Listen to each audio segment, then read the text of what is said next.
Yeah, I thought that next class we would talk more about Weber, but also what I would do is I would show you how political party systems work. That's actually worth finding out, all right? And since there's no reading for you to do on that, you just keep on finishing off Weber. Want to talk about Friend? Let's pull it up here. Yeah, so I'm just going to do a brief presentation on who is Weber, talk about his influence from Kant, give the historical context of the lecture, and then talk about the bureaucratic model of the state and the classification of authority, and then the dueling ethics. Before you launch into it, Weber is a German, which means Weber is a Kant. When you say to somebody that is brought up in the German tradition, when you talk about ethics, immediately they begin thinking about Kant. If you're brought up in the Anglo-American tradition, the Anglophone tradition, immediately you think of Mill. How can I distribute pleasure in the most extensive way possible? Whereas Kant says, let's talk about the maxims governing our actions. Very different outcomes are going to come from those different assumptions about ethics because it's going to influence how politics works out. All right, go ahead. Yeah. So Weber was a German sociologist, jurist, philosopher, and economist. He's notably an anti-positivist, so that means that he thinks we should study social action through interpretive rather than purely empirical means, and that means that we try to understand the purpose and meaning individuals attach to their All right, actions. hold on, let me explain this here. In German, this is the difference between two verbs, all right? Wissen and kennen. Wissen means I know something in the sense that I know the times tables. Kennen means that I'm acquainted with something. In other words, do you know John Smith? Well, yeah, because I, met him before and we've talked and socialized, so I know him. So kennen is acquainted? Kennen is to be acquainted with. But you don't know John Smith in the sense that you know the times tables. All right? So the Germans are going to naturally make a distinction between the two kinds of knowing things. It's also going to be connected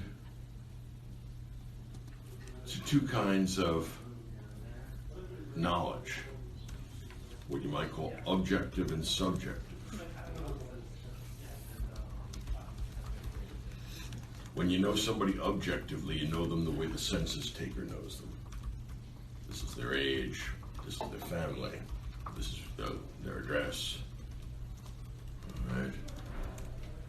When you know them from the inside, on the other hand, you're not talking about the objective facts about them, but rather their subjective qualities. So is this facts, values? No, what this is going to be is subjective knowledge against objective knowledge. In other words, I can objectively describe the way, say, a bullet leaves a gun, F equals MA, all right? But there's no inside of the bullet for me to wonder, why is the bullet doing that? On the other hand, if the gun is in the hand of John Wilkes Booth, then I might plausibly say, well, why is John Wilkes Booth doing that? Because he has an inside? Well, there's a different kind of knowledge that's available to me, which is knowledge of his purposes and his intentions. This in German is verstehen, V-E-R-S-T-E-H-E-N.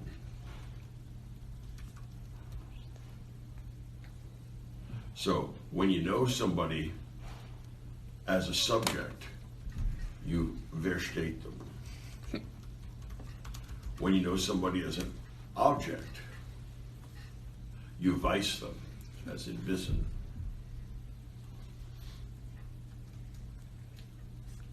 This was a big deal in German thought around the turn of the century. How do we know human beings, which is actually a disguised question of what is human nature? Is it purely objective, or is there a subjective component? All right. Is it purely ateleological, the way our knowledge of amoebas is? Or is there a teleological element to knowing human beings? Because they act for purposes in ways that amoebas don't. All right, go ahead. Got it. Yeah, so I'll say a few brief things about the influence from Kant, just because I know I'm sure you know a lot. So he studied German idealism with Heinrich Reichert at the University of Freiburg. So that's where a lot of the influence comes from, and you can see this especially at the end of the politics lecture. But for Weber, reality is essentially chaotic and incomprehensible, and order comes from the way that the mind focuses attention on those different aspects of reality and how the mind organizes its perceptions. But perception is key. So that's It's a German thing to do. So, yeah, the brief historical context is, so he gives the lecture on January 28th, 1918. This is right after World War I. I mean, the armistice of November 11th in 1918 is just 3 months away. Then you also have the Russian Revolution going on, so it's just a period of intense upheaval. And then you can also see like the Reichstag and all that. It's becoming gradually unhinged, and Weber's very unhappy with the way that they're making different policies in governing the Weimar He's Republic. a German, So. and they just lost the First World War. Yeah. You bet they're unhappy, right? Because this means Germany is not going to get its place in the sun. Point is this: there are two geographic expressions that turn into countries, all right, in 1870 and 71. These places are, my history professors are always very keen on describing them as geographic areas, not countries. Italy and Germany, right? They didn't unify until 1870, very late. The problem is, when they get to the party, almost all the good stuff is gone. Why? Because the Brits, the French, the Spanish, the Portuguese, and the Dutch have carved the world up. And that's made them hugely important. Why? Not because they're intrinsically all that big, but the Netherlands controls, for example, Indonesia, which is ridiculous. I mean, it's the tail wagging the dog. So now, the new German state, under Bismarck of all people, who's highly militaristic and wants colonies, looks around and says, what's left for us? So in 1890, they partition Africa. It's the last of the continents to be partitioned. And the Germans and the Italians get slices of the pie. The Italians get Ethiopia, Germans get Tanganyika on the east coast, and they also get Togo and Cameroon, a couple of other places, Namibia on the east coast, and Tanganyika on the west coast, rather, sorry. But it's not enough. In other words, the British have India. I mean, come on now. They have the whole blasted country of India. And remember that England is the size of Michigan. All right, what's wrong with this picture? All right. So when you're thinking of English history, always remember that compared to the U.S., we're dealing with small areas. All right. And they have a vastly disproportionate influence on history because they've carved up the world. But these guys that are late to the party, all right, have decided that they want their slice of the pie. And we've run out of continents. They don't want Antarctica. Right? So the only way to get position is to make war on the people that currently hold colonies. There's nothing else to do. All right? And so in the 30s, they'll start pushing it. I'm talking about the Germans. All right?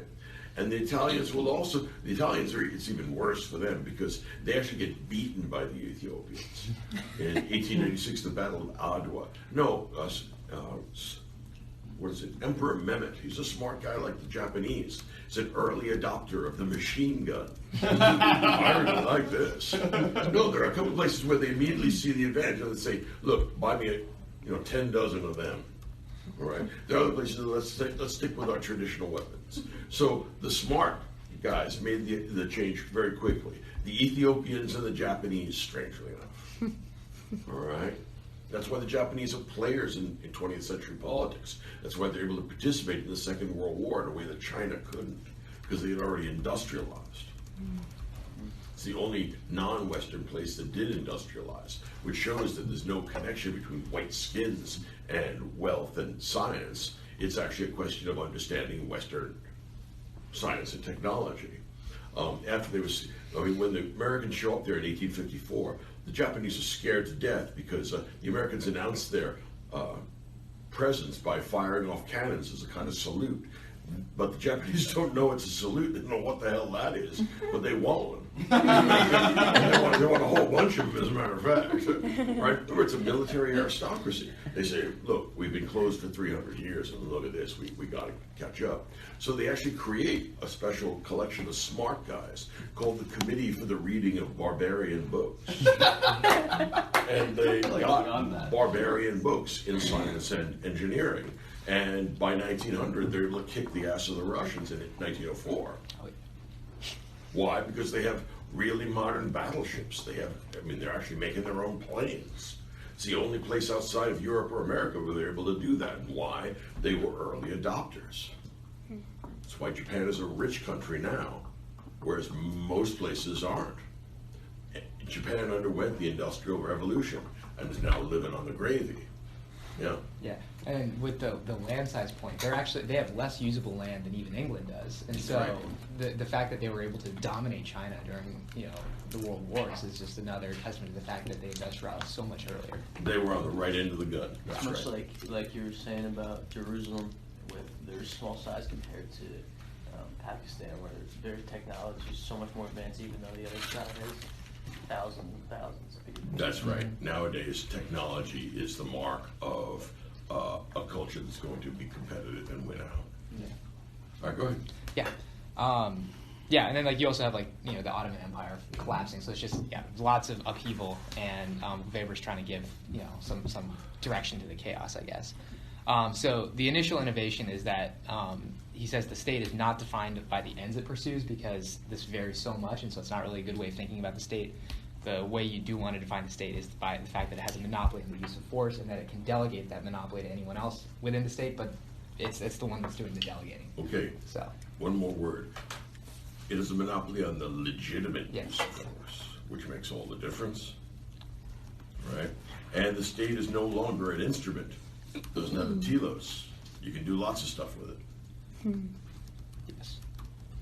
Instead, the state is a locus of power, because it has, which is kind of Hobbesian actually, Yes. which has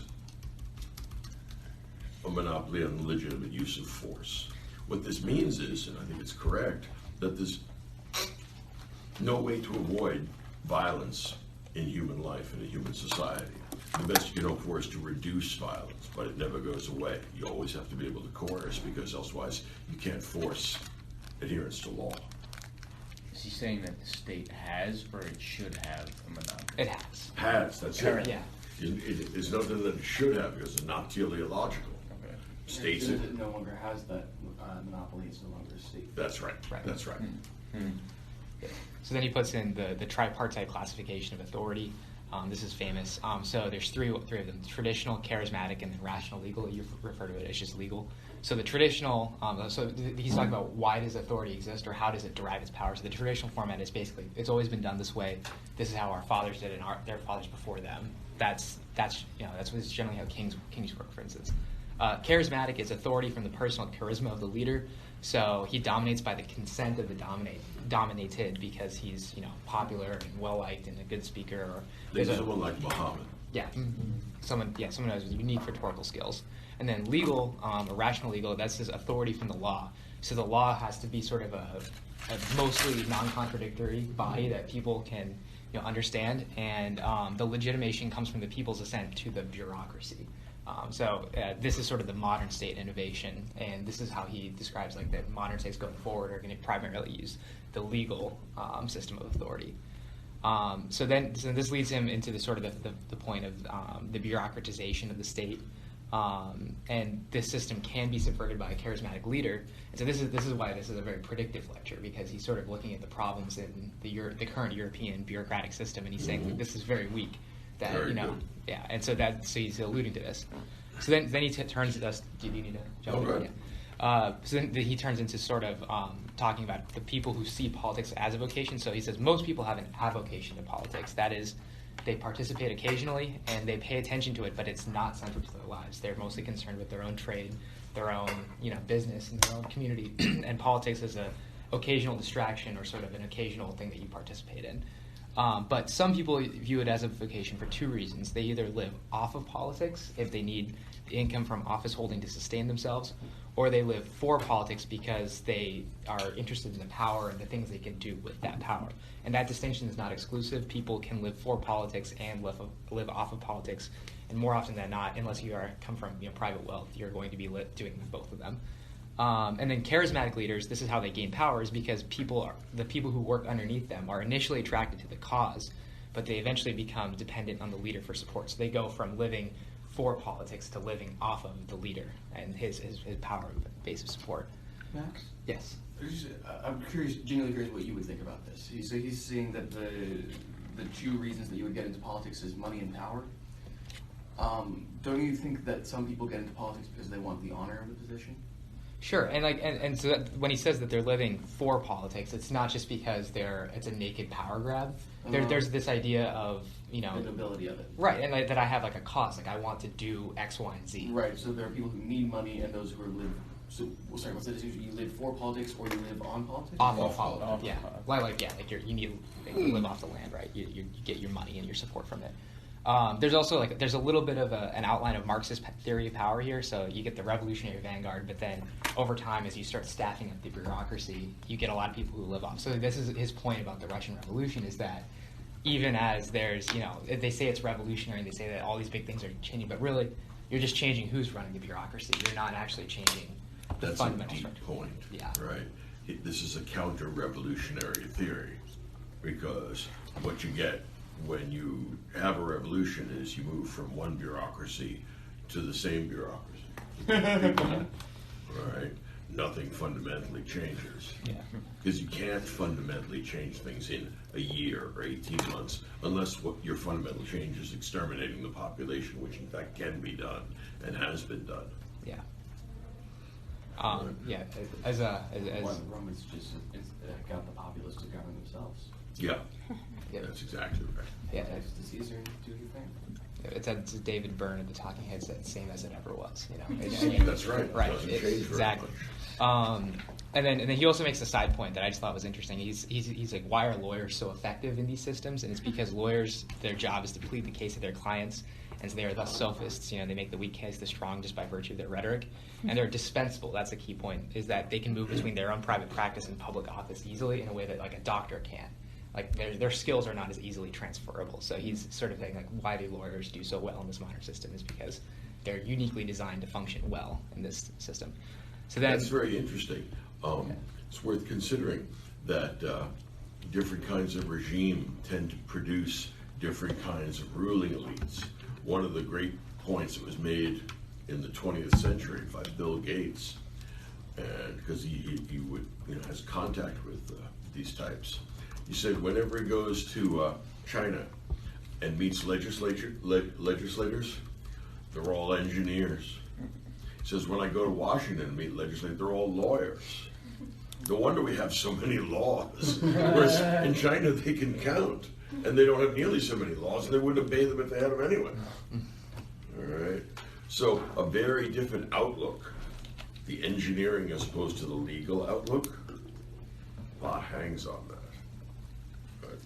Yeah, just an interesting point with this too is that if you've been following the news of last night, the Iowa caucuses are just a giant, kerfuffle. Like they can't, apparently we can't even count the votes, So there's a whole lot of points to be made there. But long story short, the reason we keep a lot of these archaic systems is because lawyers are good at navigating archaic systems, and engineers would be like, well, this is stupid. Why would we That's still a have really this? good point. Yeah.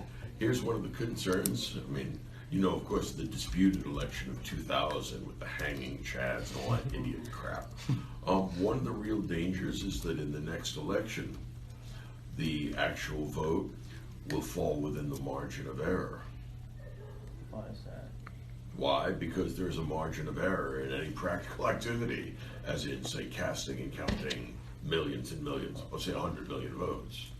And so, suppose that they're within, 20,000 votes. That's a tiny fraction of 100 million, and if it falls within the margin of error, my fear is that one or both will claim to be president.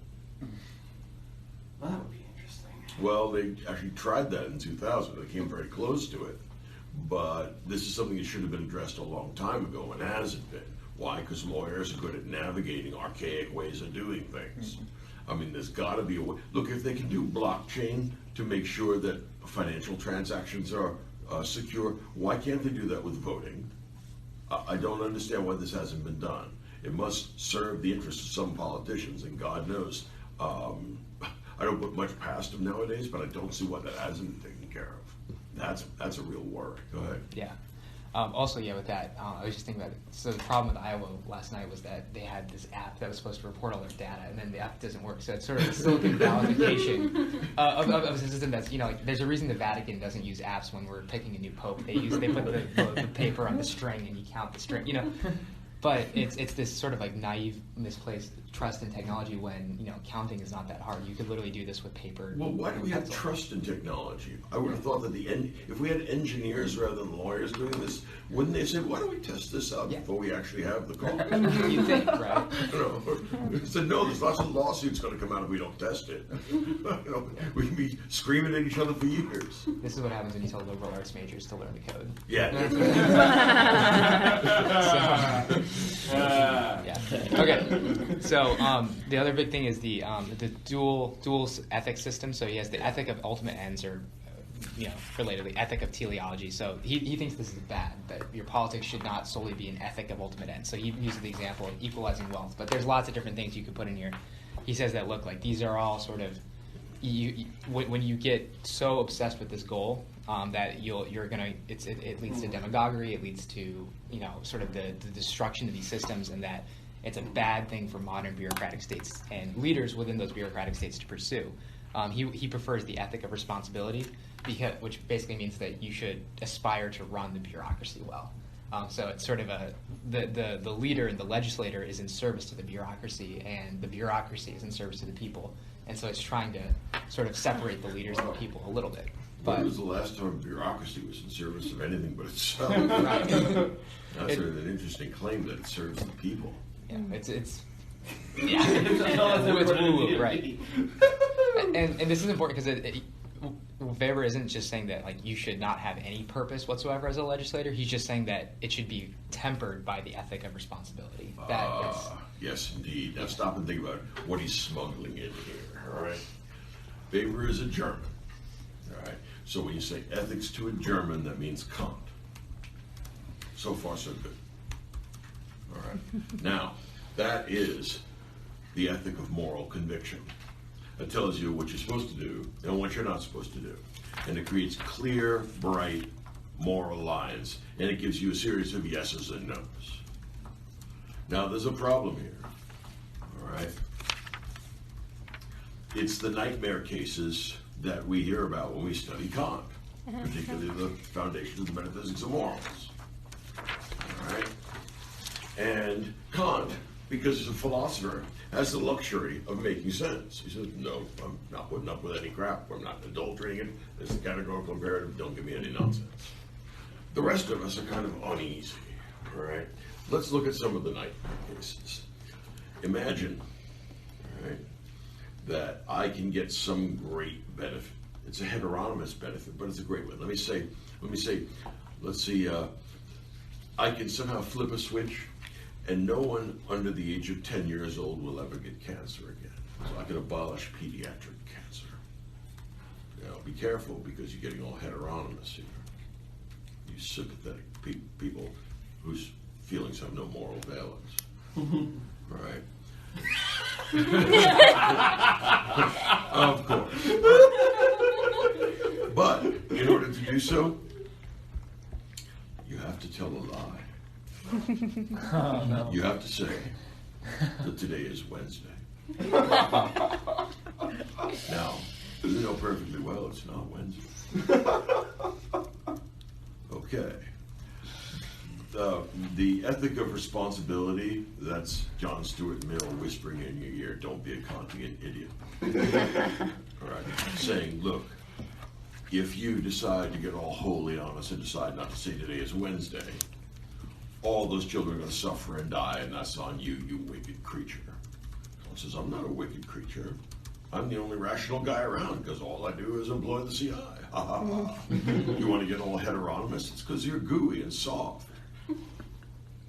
Now, sane people look at this saying, that's badly crazy. I think the best answer to this is actually found in Scripture. This is worth considering. That wonderful and very important line of Scripture where it says, the Sabbath was made for man, not man for the Sabbath. Well, here's a score. Moral rules were created to serve human interests, human beings. Human beings do not exist to serve moral rules. It's very Aristotelian of you. Well, no, it's actually very Christian, because one of the legalists from the temple says, what about the guy whose son is in the pit, and it's the Sabbath, you're not allowed to fish him out because that's work. Jesus says, don't be stupid, get him out. And the answer is why? Is because the Sabbath was made for man, not man for the Sabbath. If the secret police are coming for your friend and they want to know where he is, don't be an idiot and say, well, I have to get all Kantian or I'm going to be silent, or some ridiculous answer like that. You say he's over there. Right? I mean, don't stop this stuff. Right? This is not a genuine quandary. Not if you are at all sane and in touch with the world. Now, the problem is this. What that means is you have adulterated Kantianism. There's a little asterisk at the end of the CI saying, unless it's an awful idea. Right, which means that it's busted. We're done. In other words, you can't it stops being the categorical imperative once it says, well, unless something else looks like a better idea. Right? Which is what this is going to amount to. But It's a partial imperative. But Weber's point is exactly that. Don't be an idiot. I mean, in other words, this is the ethic of responsibility. You, as a politician, are not allowed to keep your hands clean. Grow up. You want to save your soul, go to a monastery. But you want to go into politics and accept the fact that, yeah, you'll know what's right and wrong, and God willing, you'll do what's right and wrong when you can. But the fact of the matter is, if you are responsible for making a choice between announcing that today is Wednesday and having lots and lots of children get cancer, you take the ethic of responsibility, you say goodbye to Kant, and all you need is any deviation from Kant, and you can kiss the whole thing goodbye, because that's the way Kantian ethics is. You know? So we have a German criticizing Kant? Yeah. That's exactly the point. They're all going to be doing it. The Vienna Circle, these guys You are... were with the Vienna Circle? No. Okay. But the Vienna Circle are a group of scientific philosophers. And then what they've done is gotten Hume, and they've gotten all dogmatic about it. All right, that's what we're going to see when we get A.J. Ayer. But for now, what he's saying is, look, in practice, real right and wrong, real ethics is Kantian. Everybody knows that because the Germans are right. But, all right, although the Germans are right, and Kant has given us the universal moral law, if you follow it, then you're not suited to being involved in politics because that's idiotic. There are going to be many cases in which you do the wrong thing knowingly, and you say, boy, it's a good thing I'm not stuck with Kantian rigorism. Right. What this means is, do you remember that what Plato was working on? Reconnecting politics and ethics? Well, what this means is that Weber just drove a wedge between the two. Politics is not ethics writ large. Instead, you have reasons of state. It's kind of Machiavellian. Yeah. So remember the allegory of the cave, when they turn around and see that the shadows they've been watching have been projected by people pulling images across the light? Mm-hmm. Reading Weber for me is like seeing those people with the idols casting the shadows on my brain. He knows what he's doing. No, it's not that. It's that, especially the science, but also with the politics. This is what I was indoctrinated in high school. This theory of the way that politics and science should work is what I was indoctrinated in high school. So this is it's kind of a collection of all my least favorite Enlightenment ideas, or most of my least favorite Enlightenment ideas being shoved down my 18-year-old throat against his. Yeah, it's just. Okay, so you were indoctrinated with this in high school. Well, when we look at science as a vocation, we're going to find out that he thinks that it's wrong for teachers to indoctrinate students. He's very documented about that. Well, he is, but we're at a Catholic school, and I think that many people would defend the proposition that teachers are supposed to indoctrinate children.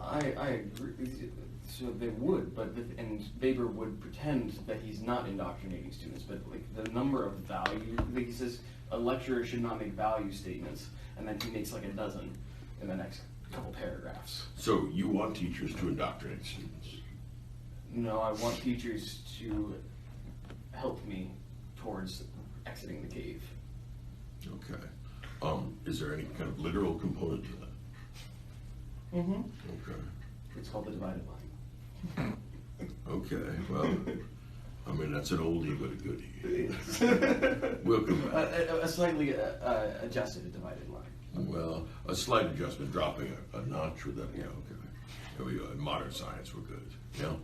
I was just thinking about indoctrination. It's a very subjective term, it feels like. That's interesting. Because Tell us the Department of Theology. Christian doctrine is subjective. I love that idea. I mean, it's just talking about in school indoctrinating, and like in high school we're indoctrinated or whatever to a more liberalistic sense of ideals. But in college they're teaching us something else. So like it feels like we only use the term indoctrination when we're talking about something we don't like. That's interesting. I don't know, it just feels like. The problem with your yeah, alternative to indoctrination, one thing or another, is to try and spontaneously create values, which is problematic for youngsters. Because I mean, Problematic for anybody. you could say that parents indoctrinate their children when they raise them. Right. So I just think that the distinction between someone who just purely teaches facts and someone who indoctrinates is a false distinction. Can you teach morality though that way? With pure facts? No, you can't. I don't think you So can I think this is a false distinction. I don't think there's facts which you can teach and values which are subjective. I think that both are something that we gradually come to a deeper and deeper knowledge of.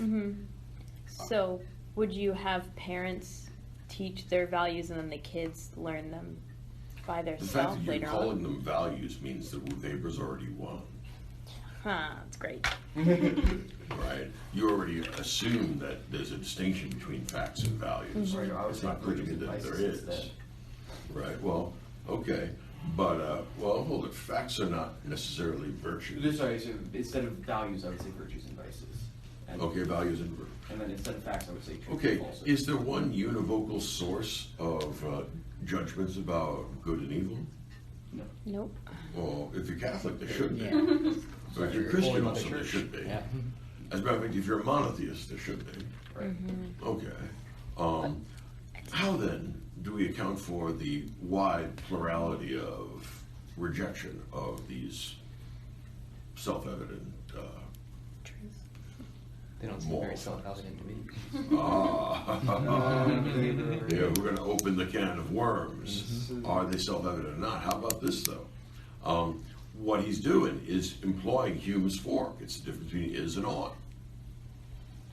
All right, think of the end of the inquiry concerning human understanding. If it's deductive or it's inductive, or get rid of it. All right? And remember when he talks about the is-ought distinction? Well, that's what we got here. What is, all right, is the domain that you have to work with, but that's a domain of means. What you are trying, with the ends you're trying to achieve, that's not derived from any rational source. Again, he's given everything away to Hume. All right. So the fact that people think that there's a distinction between facts and values is just Hume revived and radicalized. It's a strange thing it's crossed the English Channel, and now it's among the German system builders. Part of the fact value thing seems to me there are all sorts of problems that I have with it. One is that it isolates human knowledge into a single moment. In a single moment, you can know a little detail about a thing, and you can know a value about a thing. But over the course of a I don't life, think you would say you could know a value about a thing. You might feel. right? You can feel a value in a moment. So you can feel an emotional response in a moment, and you can know a fact about a thing or a certain detail about a thing in a moment.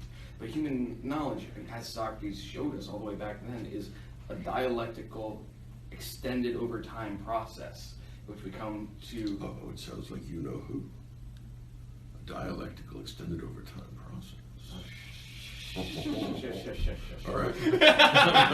Wait, just to be clear, is that the Marx reference? It's Hegel. Oh, okay. Yeah, I mean, you just backed your way into I that. did. Okay, I did. Hegel is not completely wrong. Well, that's a Nice. relief. Since this entire 2 years is organized around an idea. I We're mean, wasting our Thanks. time. Stop. here. I'll grant you Hegel. Hegel is right. It is an extended over time dialectical process, and it is something that corporate personalities work on. What I would say against Hegel is that it's not all progress. There's also. I think he agrees. You think he agrees? Yeah. Okay. So that would be something worth looking at.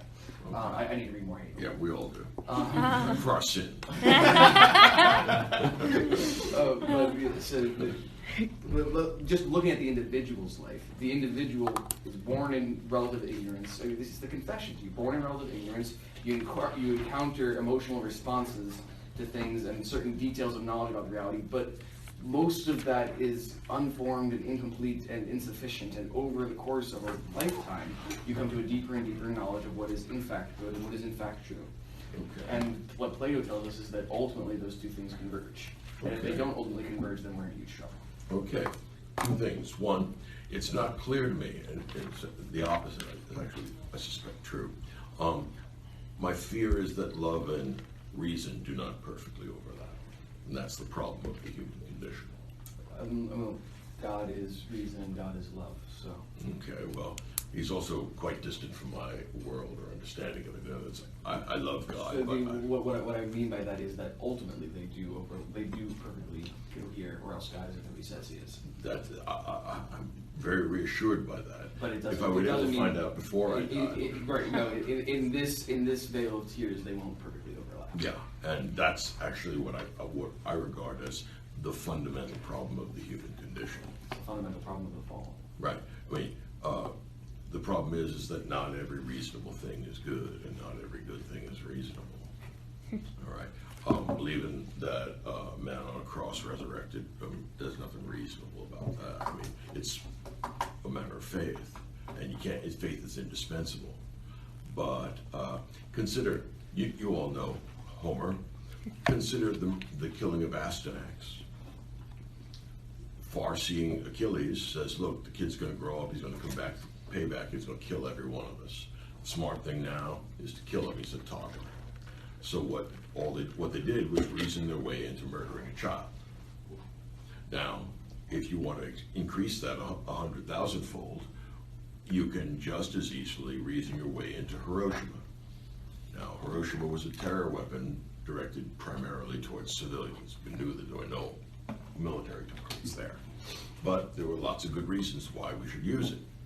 Nonetheless, it's a moral evil. It didn't have to be done, and if you can avoid vaporizing 100,000 people and still win the war, you really ought to do that.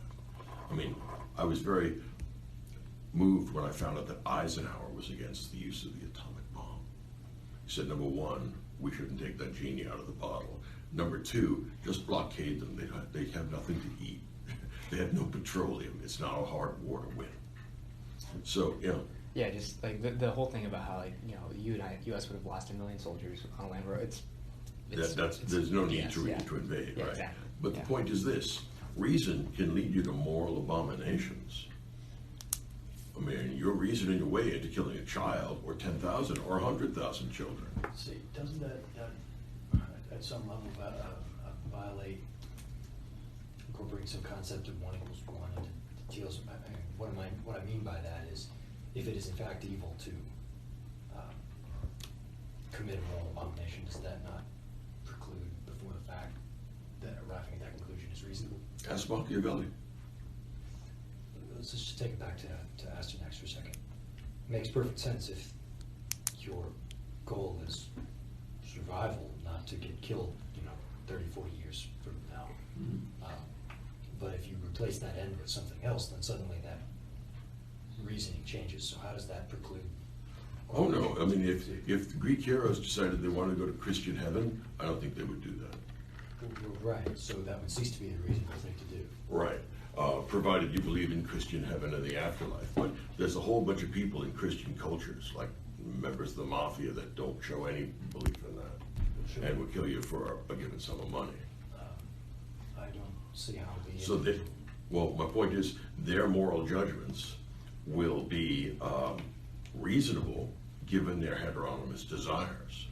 Now, as Christians, we don't want to murder children, right? But it is certainly possible as a dubious Christian or as a seeming but not genuine Christian to decide to do things like that. So, Alexander, I think in a way I'm making a Platonic point, and Dr. Sugrue is making what I might call a Kierkegaardian point, which is that the Platonic point is that in the eternal ideals, in God himself, rationality and love meet perfectly. But the Kierkegaardian point is that we're not there yet. The only true Christian is Christ. And so in this vale of tears, we will always be running into situations where our limited rationality and our limited love don't perfectly overlap. No, I think that it's perfectly fair to attribute inadequacy to the human condition, but I think we should try and avoid making false statements along the way. That's a good thing, absolutely. What false statements do you have in mind? Such as it's reasonable to kill a child that's dying because their set of actions there, or in any other comparable situation, is directed towards a goal. In other words, because we're dealing with persons, we've figured telos in, practically, Yep. whether it's there or not. Practically, we've incorporated telos, in which case... There are good teloses and there are bad teloses. Right. And that's something, a judgment of reason that can be made to some extent. In other words, how exactly are the two divorced? Well, here's the idea.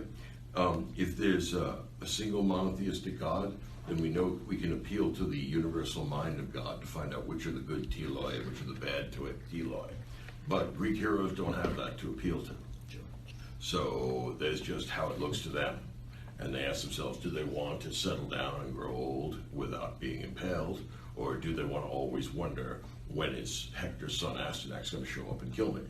And they do the calculation, and it's a Humean calculation of which of these things am I going to enjoy more.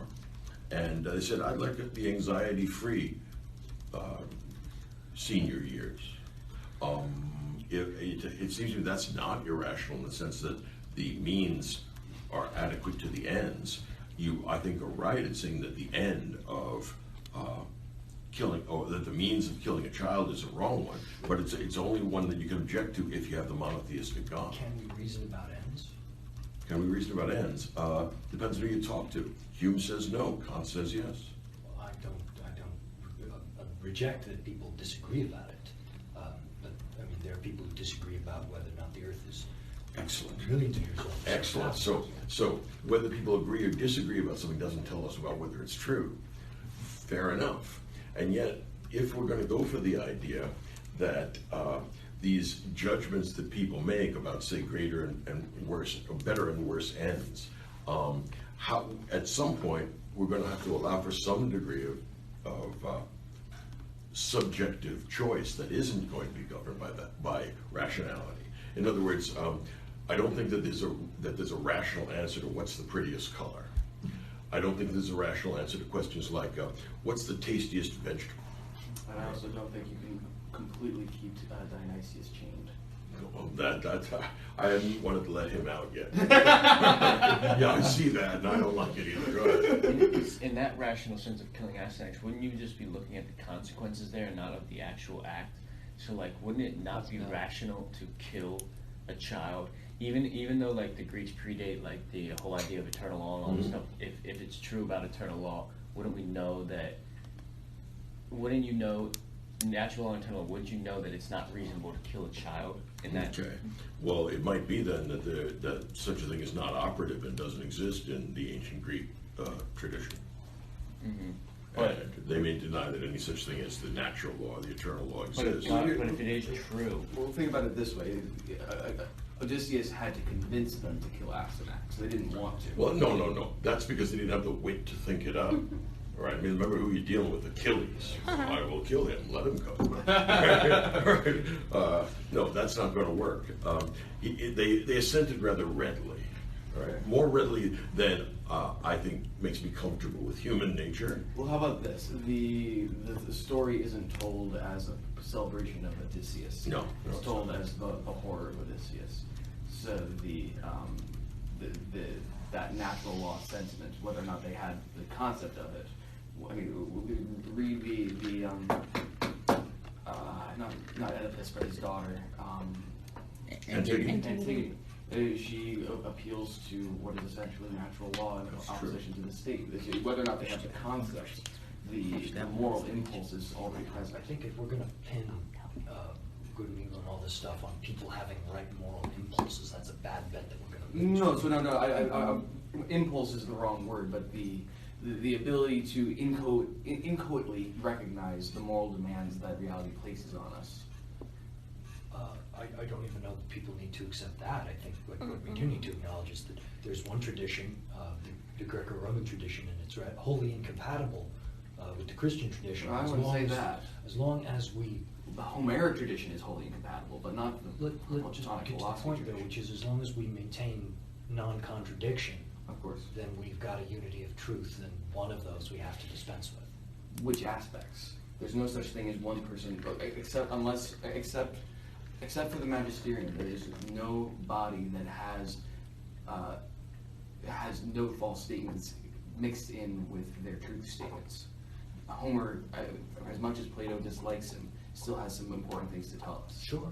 I'm not going to deny that. It seems that if we're going to talk about reasoning about ends and people not knowing the right ends, that in no way precludes their being there. And I think we certainly have the freedom to say that the Greeks are just completely wrong about what's good in life and what you should pursue, and that somebody else is right.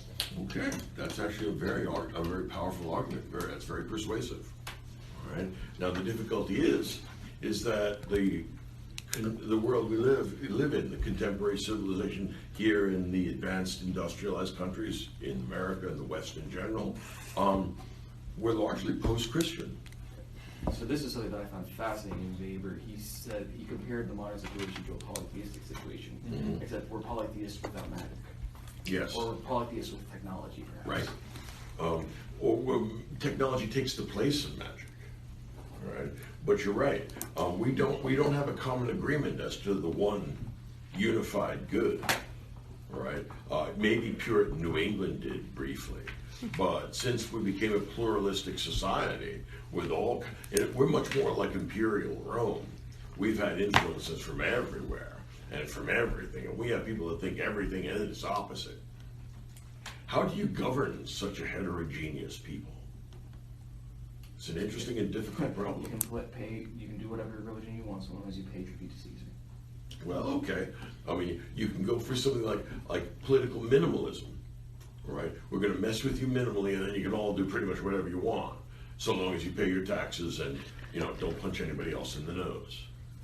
Maybe that liberal solution will work for a while. The problem is that our people have become so heterogeneous that they find even toleration of each other hard The nowadays. revolutions that plagued the Roman Empire constantly, they required increasingly harsh barbarism on the part of the Roman state in order to keep things under control. Yeah. So either we come into a situation where there actually there comes to be a unifying cultural religion of some sort, or we end in the unity is split up. We end up with Corsair. Yes. Lord have mercy. No, Or I mean- change their meaning.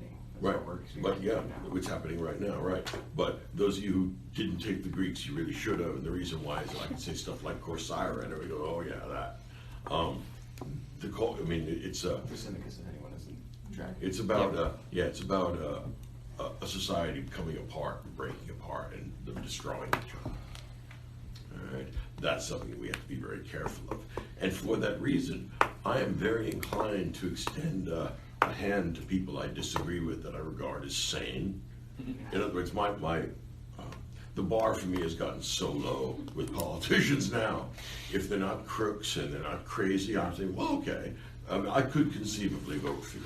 Just don't tell me that the moon landing was a hoax or some kind of nut belief. Because there's a fair number of politicians that do believe that crazy. Did you see that Elizabeth Warren intends, if she's elected president, intends to have a transgender child interview the Secretary of Education?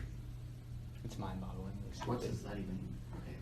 Well, the point is that You're Betsy gonna get- DeVos is anti-transgender kids or something, and so the new Secretary of Education will be a former public school teacher who has to pass this interview test, I guess. It's like, With a deeply disturbed adolescent. yeah. Where do I sign on? Antigone. No, one of my friends Ooh. gave a great analogy to this. He said, look, it's like the 2020 election is like Elizabeth Warren drives up in a Volvo and says, get in, we're going to woke town. And the problem is I don't want to go to woke town because you're a dangerous, crazy woman. So I'm not getting in. Mr. Trump shows up. And he's doing donuts on the front lawn. There's a half-empty bottle of tequila in the front seat. And he says, get in, I'll take you wherever you want to go. I'm thinking, good God, no, I'm not getting in the car with you. For a completely different reason. In one case, I'm going the wrong place. In this case, I don't know where this is going. I mean, I can't tell what's going on here. But it's bound to be better than Woke Town. Well, no, How do you know not that? around a tree. I mean, no, but not necessarily. He starts a war he doesn't intend to pick. I mean, you know, lots of bad stuff could happen here. All I want is an adult in the room, not asking for much. You know, just give me someone who hasn't stolen anything, right? And who isn't visibly crazy. Like saying, I bet America really liked the idea of having a deeply messed up adolescent decide who's going to be Secretary of Education. So that's going to get a wide variety of approval. Yeah. Yeah, a more subtle version of this same phenomenon is that the Warren campaign always refers to Latino voters as like Latinx. Yeah. Because that's the most like, that's the woke way of referring. Yeah. But I think it's something like, when they polled Latinos and they were like, what do you prefer to be called? I think 98% said that they prefer to be called Latino or Latina, depending on if you're a guy or a girl, because they're just, you know, they're Because normal they people, think they right? are guys and girls. Right, and so it's like, it's just this huge disconnect between like, you know, a small section of very progressive, very, very advanced, like, activists, and then everyone else is like, you know, what the hell are you doing? We wonder why they Imagine don't the get any whole votes. Yeah. Spanish language is masculine and feminine. Right. There's no. And you've already got people academics arguing that should be Yeah. destroyed, like in It's all the it's our Romance own languages. heritage. Don't tell us, you know, it's like Right. literally. Had it occurred to anybody that there's no point in arguing what to call something? I mean- there is if you're in Cursai, Yeah, right. Or because you. Well, there is if it's a social, if you live in a social constructivist reality. Exactly. It is, the That's thing the- is that you have to debate about words because you have to be able to call vice virtue. If you can't call vice virtue, then the whole thing falls apart. Yeah, like there's a lot of Foucault here. Like if reality is only in speech, then what we say matters enormously. But if reality is outside of us, then, you know, and like. How about this idea, the postmodern idea that reality is in fact speech? That's what happened to idealism when it got transformed into a this worldly thing.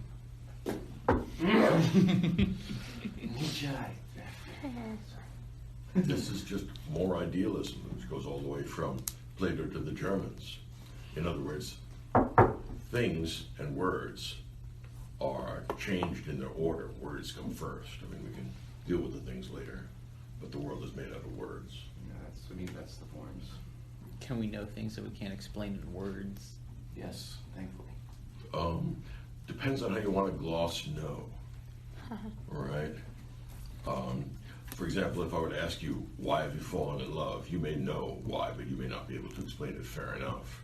But if you were to ask, how do you know that the decimal expansion of pi is not an integer? Well, that's a very different kind of knowing that you can actually demonstrate. So All right? subjective One is is something. subjective, one is objective. You can canon things that you can't. There we explain. go. Actually, yeah, that's exactly it. Yeah. Go ahead. Anything more on this? Yeah, I did want to talk about the last, Good. like the last couple paragraphs, because they're just really, they're like this last page basically. It's just, it's incredible. So he has a point, like in the third to last paragraph, he says that like, let us debate this matter once more 10 years from now. Unfortunately, for a whole series of reasons, I fear that by then the period of reaction will long since broken over us. So he's sort of, he's making a prediction here, and he's only about 2 years off with, the rise of Hitler in Germany. But Yeah. it's a very, very prescient point. So And then what was the point? basically that reactionary politics are coming to Germany and are coming to the continent at large. So that's a He's right. that's a hugely correct point. And then he quotes Shakespeare's Sonnet 102, and he says that basically like this is not going to happen. The line is, "Our love was new, and then but in the spring, when I was wont to greet it with my lays, as Philomel in summer's front doth sing, and stops her pipe in growth of riper days." So in other words, riper days are not coming. And he says, this is like one of the most famous lines from the whole reading, where he says, not summer's bloom lies ahead of us, but rather a polar night of icy darkness and hardness, no matter which group may triumph externally now. And like Okay, that's yeah. incredible. Because there are real communists and real fascists on the continent, all right? And what that means is that you have genuine genocidal extremes fighting it out. You get a very different result in America, which has a two-party system. Instead of getting a fascist or a Leninist, what you get is FDR. And he's actually the best thing that happened to us. It could have been a hell of a lot worse. We have an alternative party, and he says, look, I don't have any particular ideology. We'll try a bunch of stuff. We're Americans. So we'll pragmatically see what works. That, and, what doesn't work, we'll get rid of. Now, they did this for 10 or 12 years, and they weren't able to figure out how to solve this problem. They did not solve the problem of the Great Depression. Nobody knew how. What solved the problem of the Great Depression was the mobilization for World War II. Industrial policy. Yeah, that's right. Yeah. So Weber is deeply insightful towards the end here. He sees what's coming, and it's bad, yeah. Professor, as you'll explain tomorrow, there are internal systematic reasons, reasons having to do with the structure of the political systems in Europe and America that tend towards extremism in Europe and tend towards moderation in America. That's right. Do you think that in the modern setting, that inbuilt tendency in America is slowly being pulled apart? No, I actually don't. My view, and you can hold me to this in 2020, I believe Bernie Sanders is going to get the nomination. I think it's going to be a rout. I think that Trump is not only going to win, but he's going to win big. It'll be the biggest Republican win, if it's Sanders, since McGovern in 1972. And the more, realistic Democrats see that, and that's why they're going crazy. But I think Mr. Sanders is going to win this time because there won't be Hillary Clinton around to pull the strings behind the scenes. And that would give America a real choice. And once America sees that real choice, they're going to find that there aren't really all that many socialists in America. No, I think that Mr. Trump is likely to win big, and that just shows you how preposterous the Democrats have been in response. Trump is actually a moderate in comparison. Well, no, I wouldn't go there because Mr. Trump doesn't have a political ideology. So I wouldn't call him moderate or radical. He doesn't really believe in anything except Mr. Trump. Right? And he makes stuff up as he goes along. So that's the doing donuts part. He's so unpredictable, I don't know what he's going to do. That's why I couldn't vote for him. Right? I couldn't vote for the other one because I see what you're going to do and I don't want a part of that. I look at you and no, I think not. Sober up. And you won't. No, he's a 70-year-old spoiled child. You've never been told no.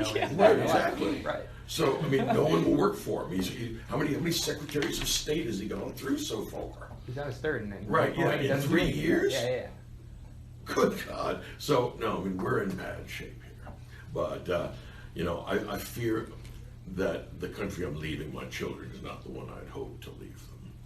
On the other hand, look, maybe we'll find some reasonable centrist middle ground, No, it's not impossible. Look at somebody like Bloomberg, all right, who said, look, I won't even go on the stage and debate these yokels. All right, I have $1 billion. I'm going to run my own campaign. I don't want to talk to them because it makes me look stupid.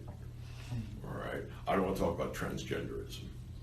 All right, you got me there, right? If he just doesn't say, that he believes in any crazy conspiracy theory, I might be okay with that. I don't even know what his policies are. It just seems like an adult to me, right? And I could live with that. Who is this? This is Bloomberg.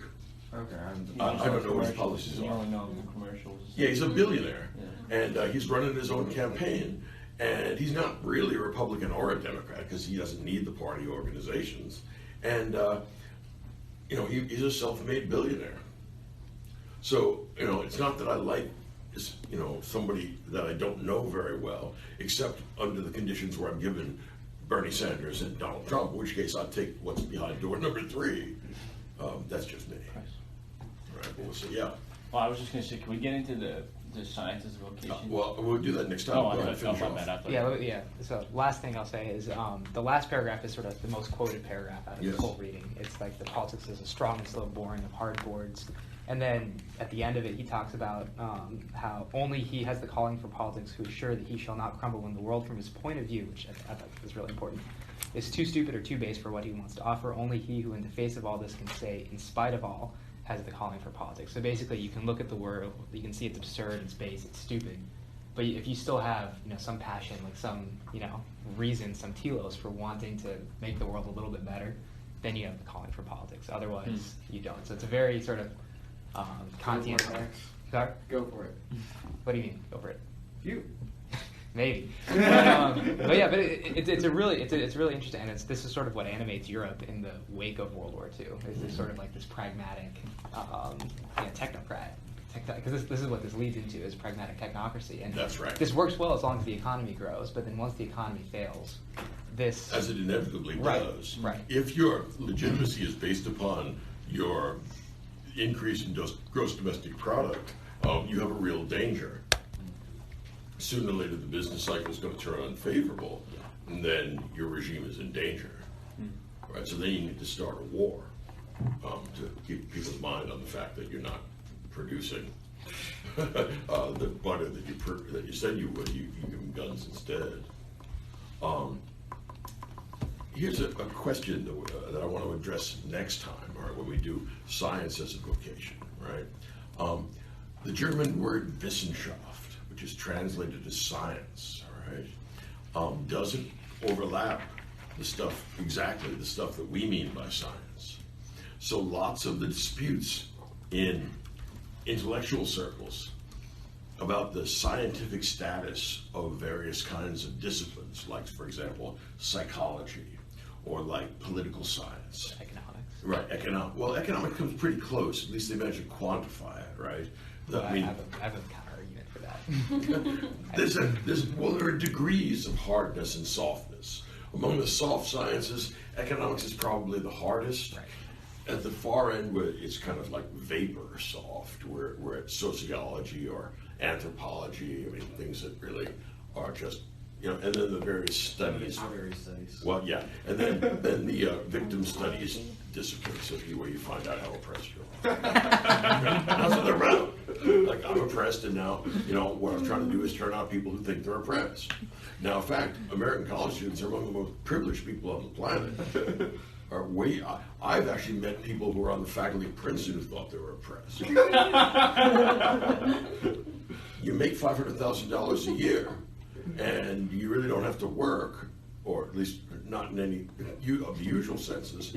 How you got the idea you're oppressed, I have no idea. But no, Toni Morrison thought she was oppressed. I was in this. She and I were both in the Humanities Council at Princeton, and she went on for some time. Like, you won the Nobel Prize for Literature. How do you get the idea that you're oppressed? What would it take not to oppress you? I just don't understand. If there were men who breathed in your general presence, maybe. Right, yeah, okay, well, so you're making her feel like the other. All right, here's the deal. All right, I want to talk about Weber next time, right? And I want to talk about Wissenschaft, but I also want to show you, I think, how political party systems work, which is sort of cool. And I'll show you why we have the spectrum of ideology that we do, either narrow or wide. All right? You good for that? All right. I will see you then Thursday at a civilized hour. I teach at 8:20 in the morning, which is not a civilized hour. All right, I'll see you all then. Oh, good time.